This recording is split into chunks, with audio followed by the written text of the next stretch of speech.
When my phone buzzed that morning, I almost didn't answer. My mother rarely called just to chat. Still, something in me, some leftover instinct from years of craving her approval, made me swipe accept. Her voice came through bright and sugary, the kind she used when she wanted something. "Sweetheart, I have wonderful news. Your sister's getting married next month." For a moment, warmth filled me. Despite everything, her constant favoritism, the way family dinners always revolved around my sister's accomplishments, I felt genuinely happy. My sister had always been the golden child, but she deserved love too. "That's great, Mom," I said, trying to sound light. "Where's it going to be?" "Oh, a beautiful vineyard upstate," she gushed. "Your father and I are helping with expenses. It'll be the wedding of the year." Her excitement sparkled through the phone. Then her tone softened. "Actually, that's partly why I called. You know how amazing you are with kids." A small pause stretched and my stomach tightened. I already knew where this was going, but I stayed quiet, hoping, foolishly, that this time would be different. "Well," she continued, "we'll have about a dozen little ones running around. Your sister doesn't want any disruptions during the ceremony. You wouldn't mind helping out, right? You're always so reliable." The words hit like cold water. Not an invitation, an assignment. Not, "We can't wait to see you," but, "We need you to work." I forced a laugh that came out brittle. "So, you want me to babysit?" "Oh, honey, don't say it like that." She chuckled, dismissive. "It's not babysitting, just keeping the children entertained. You're so patient, and everyone else will be so busy." My heart sank as she went on about flower arrangements, catering, and how stressed your sister's been. Every detail emphasized how important the event was, except for me. I was a convenient helper, not a guest. "I assume I'll still get to be part of the ceremony?" I asked carefully. "Well, darling, you'll be there, of course, but it might be better if you stay near the back, closer to the kids. That way you can keep an eye out." Her words stung sharper than I expected. Years of old memories flickered. Missed birthdays. Being asked to give up my room for guests. Being told, "Your sister needs this more than you do." I'd thought maybe, finally, adulthood would change something, but here it was again. My role, quietly assigned. I swallowed hard. "Sure, Mom," I said. My voice was steady, but inside, something cracked. "Wonderful," she chirped. "You're such a blessing, dear. Always so helpful." Then just like that, the call ended. I sat staring at the screen, her words echoing, helpful, reliable, invisible. I should have been used to it by now, but this time felt different. Maybe it was the way she'd said it so casually. Or maybe it was the realization that they didn't even pretend to care about how I felt anymore. For a long moment, I sat in silence. Then, out of habit, I opened the wedding group chat my mom had added me to. Photos of my sister in her designer dress, the flower arrangements, the rehearsal dinner, all carefully curated perfection. No mention of me. Not even a line like, "Can't wait to see you." A dull ache spread through my chest. I wasn't jealous of her big day. I was tired of being treated like I didn't have one of my own. That night, I replayed the call again and again. Every polite word from my mother now felt like a command wrapped in love. "You're so good with kids." Translation: "Do the job no one else wants." I thought about declining, but I knew how that would go. The guilt trips, the accusations of being ungrateful, the, "After all we've done for you." So instead, I just whispered to myself, "Fine." But somewhere deep down, a quiet thought began to form, small, stubborn, and dangerous. What if, for once, I didn't do what they expected? The idea felt like oxygen after years of suffocation. I didn't have a plan yet, just a flicker of defiance. But I knew one thing. If they wanted a babysitter at that wedding, they were going to get a lot more than they bargained for. I used to think every family had a golden child. Ours just happened to have mine in glitter and spotlight since birth. My sister Amanda had been the center of attention from the moment she took her first breath. Mom used to say, "She's destined for something special." I never questioned it, at least not when I was young. I was too busy trying to earn the same kind of look, the one filled with pride instead of mild obligation. When Amanda got her first car, it was a shiny new SUV with a bow on top. Mine, 2 years later, was a dented hand-me-down that smelled faintly of gasoline. When she brought home average grades, Mom blamed the teachers. When I got straight A's, she'd nod and say, "You've always been independent. We don't have to worry about you." Praise disguised as dismissal. At Christmas, the differences showed most clearly. Amanda's gifts were wrapped in ribbons and sparkle, expensive perfumes and jewelry, while mine were always practical: shoes, notebooks, sometimes a coat. "You're the sensible one," Mom would say with a smile that was supposed to make it all better. "You appreciate useful things." Dad wasn't much different. He'd beam when Amanda entered a room, call her our little star, and barely look up when I joined the conversation. He'd ask about her job interviews, her vacations, her friends. When I spoke, he'd check his watch.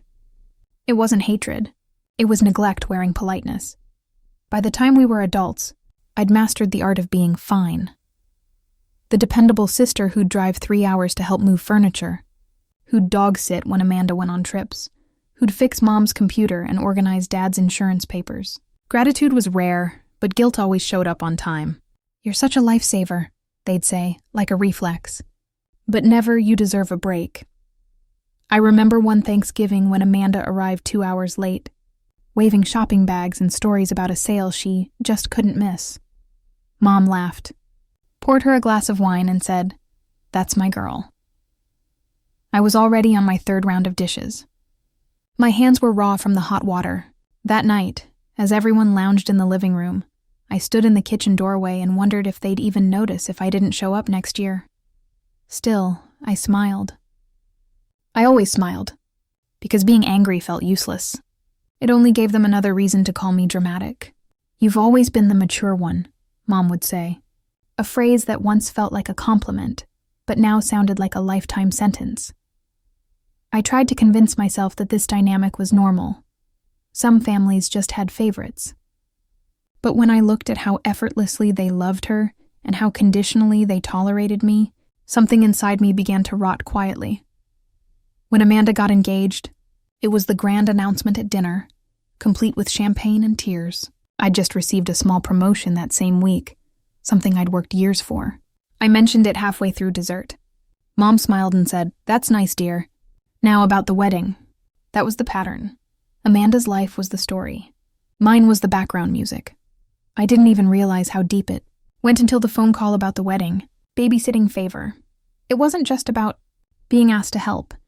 It was about the assumption that I would. No one even thought to ask if I wanted to enjoy the day, dance, or be treated like family.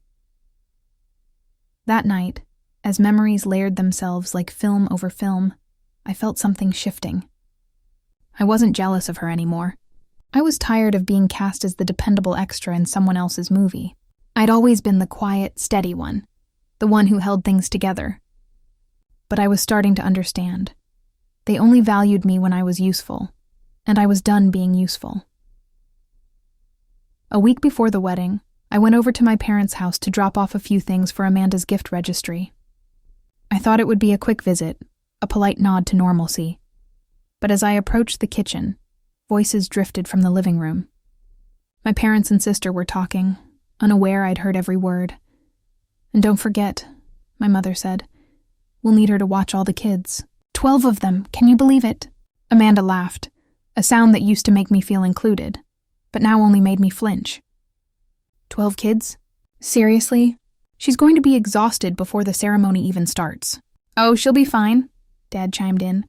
"She's always so patient." "Really, it's perfect." "She loves helping," I froze. 12 children. Every relative's little ones. Every cousin, neighbor, and friend's child. All entrusted to me while everyone else partied. The words hit me harder than I expected. I'd been blindsided by the call, but hearing them discuss it like a routine plan made it real. I stepped back, pressing against the doorway. My pulse raced, a mixture of disbelief, humiliation, and a familiar ache of resentment. My family didn't see me as a guest. They didn't even see me as Amanda's sister. I was invisible, useful only for menial labor that no one else wanted. Amanda's voice floated to me again. "I can't wait to dance without worrying about my little cousins running around.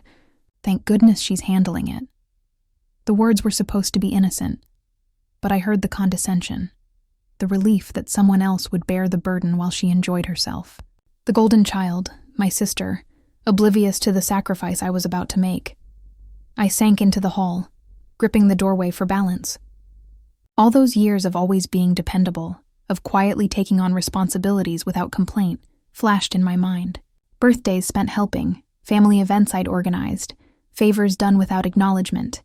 It all added up to this.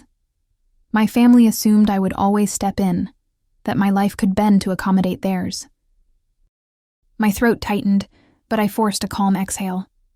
This wasn't just about babysitting. This was about the roles they'd assigned me my entire life. The quiet, invisible sister, always giving, always sacrificing, always overlooked. 12 children weren't just a task. They were a symbol of every time I'd been sidelined, every achievement ignored, every moment of my own happiness deferred. For the first time, the idea of going along silently didn't feel like the right choice. Anger simmered beneath the surface, sharp and electric, but it also sparked something else: clarity. They weren't just assuming I'd watch the kids. They were showing the world exactly how little they valued me. I stepped away from the doorway, my mind racing with thoughts and a growing, stubborn defiance. I didn't know exactly what I would do yet, but I knew one thing. I would no longer be invisible. I would no longer be the one they relied on without question. That day, overhearing the conversation cemented it. I wasn't just going to attend Amanda's wedding. I was going to make them see me. And maybe, just maybe, teach them a lesson they'd never forget. That night, I sat alone in my apartment, the city lights outside blurred by tears I refused to let fall. I replayed every moment, the phone call, the overheard conversation, the years of invisibility, and the weight of it pressed on my chest. Anger mixed with sorrow until it became something sharp, something I could almost hold in my hands. I realized that I had spent my entire life cleaning up after everyone else, bending and reshaping myself to fit the roles they assigned me.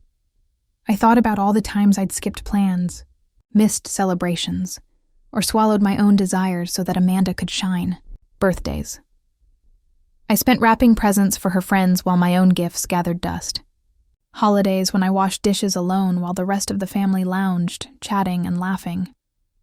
Every sacrifice had been invisible, every effort assumed, every achievement minimized. The rage was bitter, but underneath it a quiet clarity began to form. I didn't have to play their game anymore. I didn't have to be the one who always gave and never received. The truth settled over me like a vow. I was done being their doormat. For hours I sat with the idea swirling in my mind, imagining the wedding day. I pictured them assigning me children, thinking I'd quietly comply, never questioning their authority or motives. And then I imagined the alternative, the first spark of rebellion. The thought made my chest swell and my fingers tremble with anticipation. By the time I finally stood to make tea, a plan was beginning to take shape. It was raw and undefined, but the intention was clear.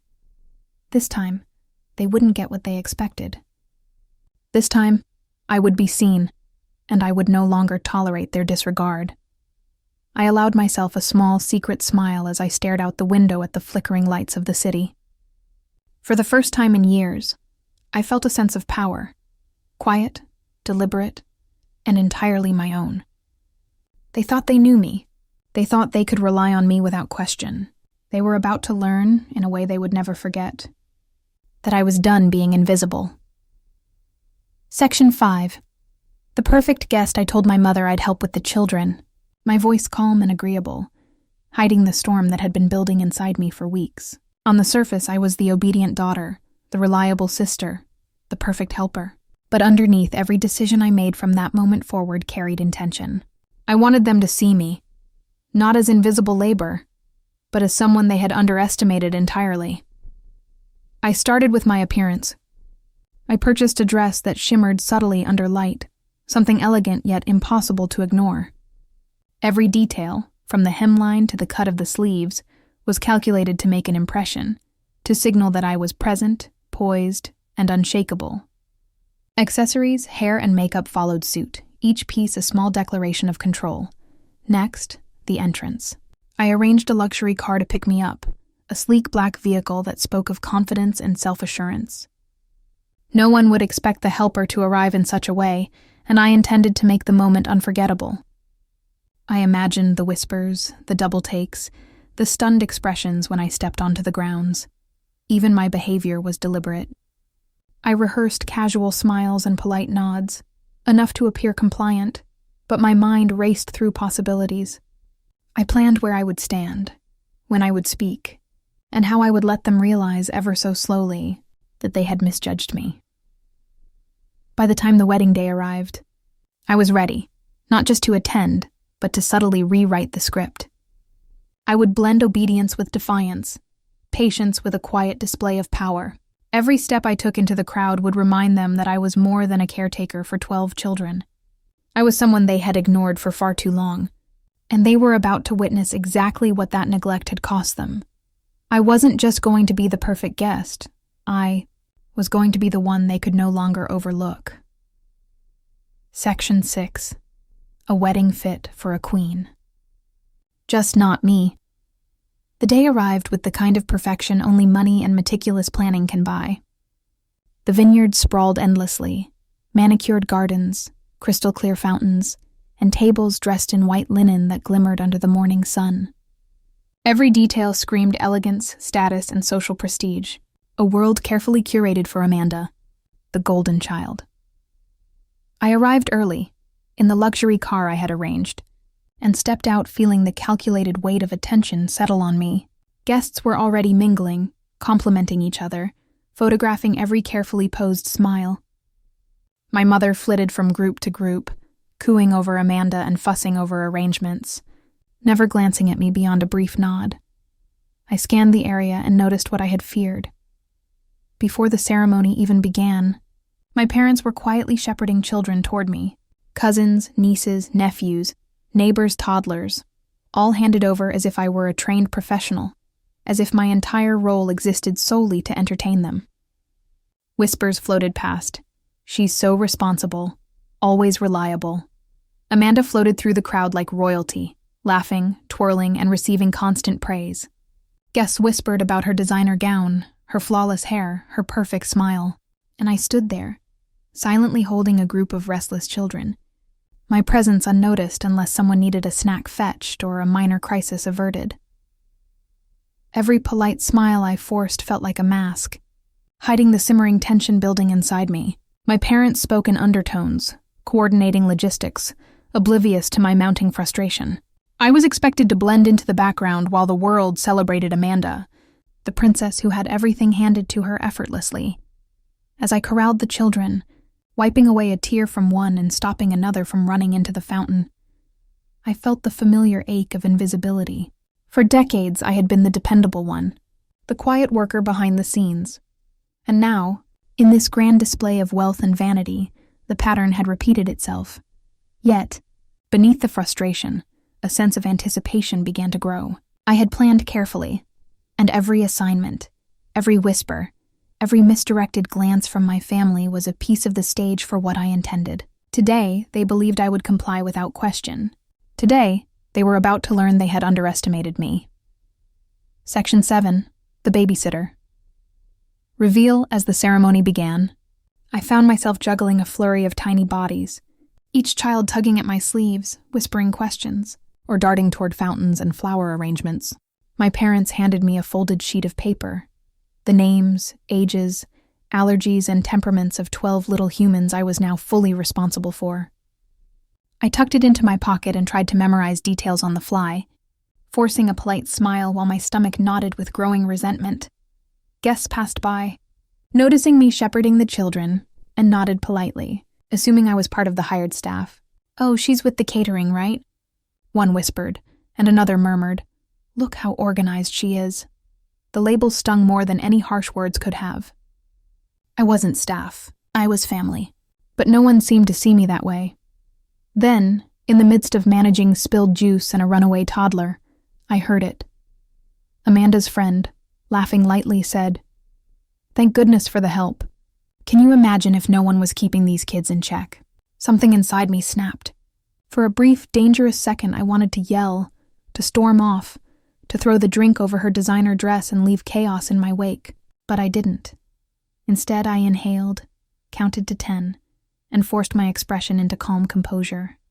The sharpness of humiliation mixed with years of resentment. Every invisible hour, every overlooked sacrifice, every time I had been the default solution to their problems flashed before me. The children's laughter and squabbles became a background rhythm, almost like a drum signaling the moment I had been waiting for. I realized that in this moment of dismissal, I held a quiet power. They believed I was compliant, the reliable sister who would quietly serve, but the truth simmered beneath the surface, patient and deliberate. I could bide my time, let the moment stretch, and watch them believe they had control. So I smiled again, gently redirecting a child away from the fountain, brushing a tear off another's cheek, and continuing as though nothing had shifted. But internally a plan had solidified. I was going to make them see me, not as the help, not as invisible labor, but as someone who could no longer be dismissed, and they would learn that lesson in a way that they would never forget. As the reception hall began filling with guests, I felt the perfect opening. The children were still under my watch, distracted with coloring books and whispered games, and my parents were momentarily engaged with relatives, patting themselves on the back for having everything under control. That was my cue. Silently, I gathered my purse and slipped away, careful to appear like a quick errand rather than a strategic disappearance. I walked away from the commotion, the crisp evening air brushing against my face, and allowed myself a small private smile. They thought I was still wrangling the 12 children, busy and compliant. They had no idea the first move of my plan had already begun. A few blocks away, I paused, imagining the scene unfolding without my careful guidance. Minutes later, my phone buzzed with a flurry of frantic messages from my mother and sister. Children crying, spilled drinks, tantrums escalating, and whispers of guest frustration floating through the hall. A cascade of chaos had begun, and I could practically hear Amanda's voice in my mind, frazzled and flustered, asking why no one seemed to have control. I took my time returning, letting the tension build, letting their anxiety mount as they realized that the person they relied on had vanished. Every misplaced child, every toppled chair, every whispered complaint set the stage. I imagined the gasps when I reappeared, calm, collected, and radiant, while they scrambled to contain a situation they had assumed I would manage without question. By the time I stepped back into the hall, the room had transformed into a whirlwind of minor disaster. Guests exchanged confused glances, some discreetly trying to intervene, while the bride hovered near the center, wide-eyed and exasperated. All eyes were subtly drawn toward me. The one they had assumed was invisible, still responsible, still predictable. I entered with poise, adjusting my dress, a soft, knowing smile on my lips, letting the moment linger. My parents' faces betrayed panic. Amanda's expression teetered between shock and indignation, and the children, now scattered like leaves in a breeze, paused to notice my presence. The contrast was intoxicating. I was calm, elegant, and in control, while the world they had relied on for order teetered around me. Every step I took, every glance I cast, was deliberate. The chaos behind me was no accident. It was a reflection of their assumption that I would always be there to fix things. Now I was present, not as the overlooked helper, but as the orchestrator of a subtle but undeniable revelation. They had underestimated me, and they were about to realize just how wrong they had been. When the microphone finally reached me, I could feel the shift in the room before I even spoke. Guests whispered, eyebrows raised, some exchanging surprised glances as if to ask, "Why is she up there?" I took a slow breath, smoothing my dress, letting the elegance I had cultivated over weeks radiate naturally. My hands were steady, my smile measured, and for the first time that day, I felt entirely seen, not as a helper, not as invisible labor, but as someone commanding attention on her own terms. "I've been asked to say a few words," I began, my voice calm, carrying easily over the room. "And I hope you'll indulge me, because I want to speak about something that touches all of us, whether we admit it or not." I paused, scanning the crowd. Every parent, Every sibling, every friend was watching, unknowingly bracing for what was coming. I want to talk about love, I continued, letting the word linger. The kind that celebrates everyone equally, the kind that doesn't pick favorites, and the kind that notices those who often go unseen. I could see subtle shifts in the room. The tilt of a head, the tightening of a jaw, the faint blanching of my mother's face. I let the words settle in. I've spent a lifetime watching, supporting, and stepping in where needed, I said, keeping my tone measured, even as a surge of emotion threatened to crack it. I've learned that the people who quietly give, who clean up after others, who make sure everything runs smoothly, they are just as worthy of recognition, respect and gratitude as anyone else. The words were subtle, almost gentle, but they carried an undercurrent of undeniable truth. I let them sink in, scanning Amanda's carefully polished face, her smile faltering ever so slightly. Guests began exchanging murmurs, whispers floating like ripples of realization through the crowd. I hope, as we celebrate love today, I said, my voice steady and unwavering, that we remember to see everyone, the helpers, the quiet ones, the ones who are taken for granted. Because without them, none of this, not even the beauty you see around you, would exist. A soft pause. I let the room hold its breath. I could feel my mother's gaze, sharp and frantic, trying to gauge my intention. My father shifted uneasily, and Amanda's cheeks flushed, caught between embarrassment and irritation. I held their eyes with a quiet confidence, refusing to flinch. And to my sister, I added, turning briefly toward Amanda, I wish you happiness, love, and a life full of joy. And I hope this day reminds all of us to notice the people whose contributions often go unseen. As I stepped back, the room erupted, not in laughter, not in applause for the usual speeches, but in thoughtful, stunned murmurs, the kind that linger. The children I had been caring for looked up at me, eyes wide, sensing that something had shifted. I had spoken, and in that moment the dynamic changed. I was no longer the invisible one. The subtle, carefully woven truth of my words landed like a quiet but devastating hammer. They had overlooked me for too long, and now, everyone in that room had witnessed it. I stepped down from the stage, smiling softly, letting my composure shine, knowing that the impact of those words would ripple through the evening and beyond.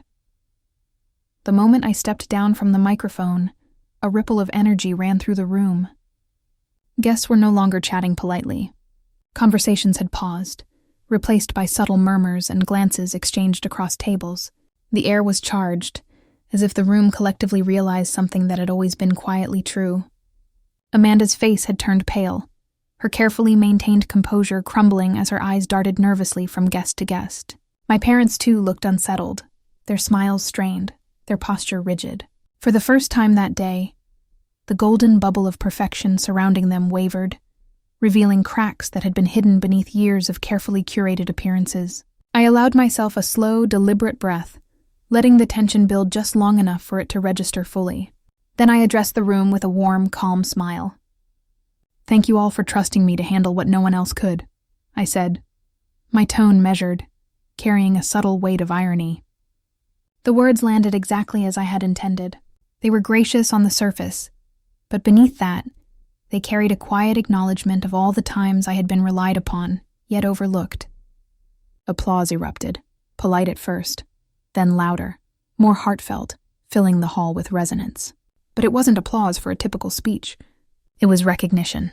Guests looked at me differently now, some nodding with understanding, some whispering comments about my poise and composure. It was clear they saw the truth of what I had said, and what they had previously ignored. I caught my mother's eye across the room, and the guilt and discomfort were unmistakable. She opened her mouth, probably to argue or redirect, but no words came. Dad shifted, shifting the weight from one foot to another, and Amanda's forced smile faltered entirely.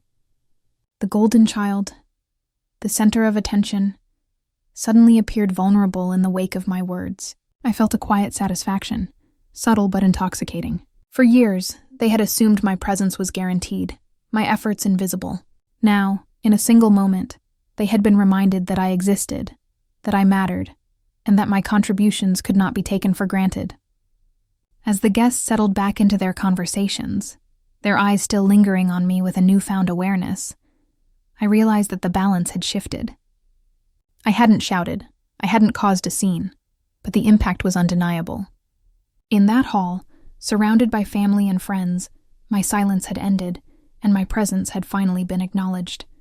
Later, as the guests laughed, danced, and took endless photos, my family cornered me in a quiet hallway near the coat room. The tension was immediate, thick enough to touch. My mother's voice trembled slightly, trying to sound composed but failing. "You've ruined everything," she said, her words sharp, rehearsed. "This was supposed to be Amanda's day, and you made it awkward." Amanda's eyes flashed with anger and embarrassment. "I can't believe you would do this," she said, voice tight. "Everyone was looking at me, and you—" She waved vaguely at the reception, as if I were responsible for every judgmental glance. Dad folded his arms, his jaw tight. "You've embarrassed the family. This wasn't necessary," he added, though his tone wavered under the weight of the room's earlier reaction. I inhaled deeply, steadying myself, and looked at each of them in turn. For the first time in years, I didn't shrink, didn't apologize, didn't give in to the quiet guilt that usually kept me in line. I spoke slowly, deliberately, letting each word land. "No," I said, simple and firm. "This was necessary. For years I've been overlooked, relied upon and treated as if my life and efforts didn't matter. I've sacrificed my time, my energy, and my happiness to make your lives easier, and this is what I get in return." They opened their mouths, but I held up a hand, stopping their protests before they could form. "I won't tolerate being used anymore. Not at the wedding, not at family events, not ever again. And the truth is," I continued, voice quiet but resolute, "my silence all these years was my biggest mistake. I thought keeping the peace mattered more than standing up for myself. But it doesn't. Not anymore." Mom's eyes filled with a mixture of shock and guilt. Amanda looked stricken, clearly realizing for the first time that her sister, the one she had always assumed would quietly comply, had finally drawn a line. Even Dad seemed momentarily speechless, forced to confront the reality he had long ignored.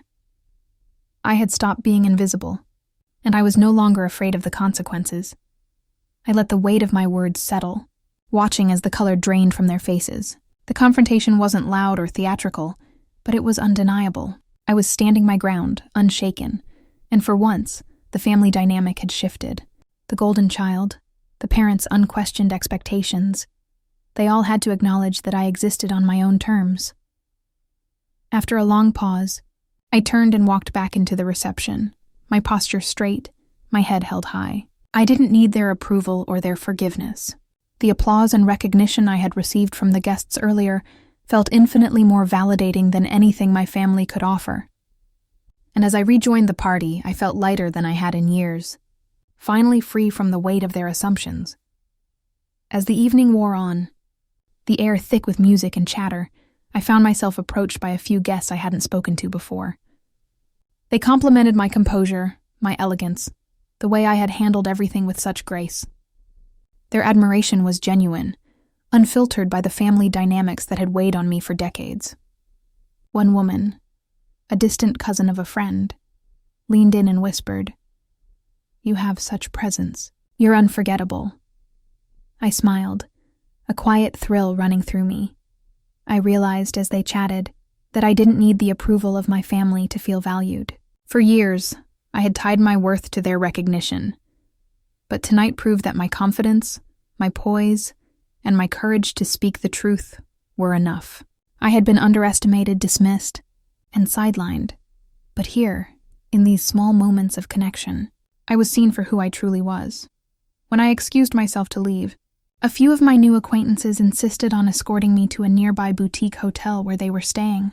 It felt oddly liberating, stepping away from the chaos, away from the judgment, and into a world that acknowledged me without expectation. The drive was quiet, the city lights stretching past the window, and I felt a lightness I hadn't experienced in years. The tension, the resentment, the years of invisible labor, they all seemed to lift with each passing block. For the first time, I understood that revenge didn't need to be loud or destructive. My plan had worked perfectly. I had exposed the family's assumptions, claimed my dignity, and reminded them that I existed on my own terms. Sitting in the hotel room later that night, I reflected on the day. There were no dramatic confrontations beyond the speech, no shouting matches, no public humiliations, but the impact had been complete. My family had seen me, and in their acknowledgement, I had found my liberation. I poured a glass of wine, raising it to myself in a quiet, private toast. I was free, empowered, and light, unburdened by their expectations. My revenge had been subtle, elegant, and absolute, and as I looked out at the city sparkling beneath me, I smiled, knowing that this celebration, the one I had created for myself, was far more meaningful than any wedding could ever be. Months had passed since Amanda's wedding, and the ripples of that day continued to settle in unexpected ways. My family's dynamics had shifted, subtly but permanently. My parents were quieter, more cautious in their assumptions, and Amanda seemed to avoid eye contact when our paths crossed. The tension that had always been beneath the surface now hung openly, like a faint shadow that neither side dared confront. I didn't feel guilty about it. In fact, I felt a quiet satisfaction knowing that boundaries had finally been drawn. In my own life, everything had changed. I no longer measured my worth by their approval or their expectations. I had taken control of my time, my energy, and my happiness in ways I never had before. My days were filled with projects I genuinely loved, friendships that lifted me, and the freedom to say no without fear or hesitation. Independence wasn't just a concept anymore. It was a daily reality, tangible and exhilarating. Sometimes I thought about that wedding day and smiled at the memory of how carefully I had orchestrated my subtle rebellion. I hadn't needed loud confrontations or vindictive displays. The quiet precision of my choices had been enough, and watching the aftermath unfold confirmed it. Their discomfort wasn't my goal. It was a byproduct of finally standing up for myself. I often recalled the children I had been assigned, the way their energy had tested me and demanded my attention. In hindsight, those moments had been a training ground, a rehearsal for learning how to manage chaos while maintaining poise. Now, I applied the same patience and confidence to my own life, setting boundaries, nurturing myself, and refusing to be pulled into dramas that didn't serve me. Sitting in my favorite chair one evening, a cup of tea warming my hands, I reflected on the journey. My silence had been my biggest mistake, but my voice, once timid, overlooked, and suppressed, had finally been heard. And in that hearing, I had claimed something far more valuable than recognition from my family. I had claimed myself. They made me the babysitter of their chaos, I whispered to no one but myself. Now I take care of me, and that's the best job I've ever had. A calm satisfaction filled me, a lightness that lingered long after the echoes of the wedding faded. I was free, and for the first time my life belonged entirely to me. The lesson had been painful, yes, but unforgettable, and the reward was a peace that no one could take away.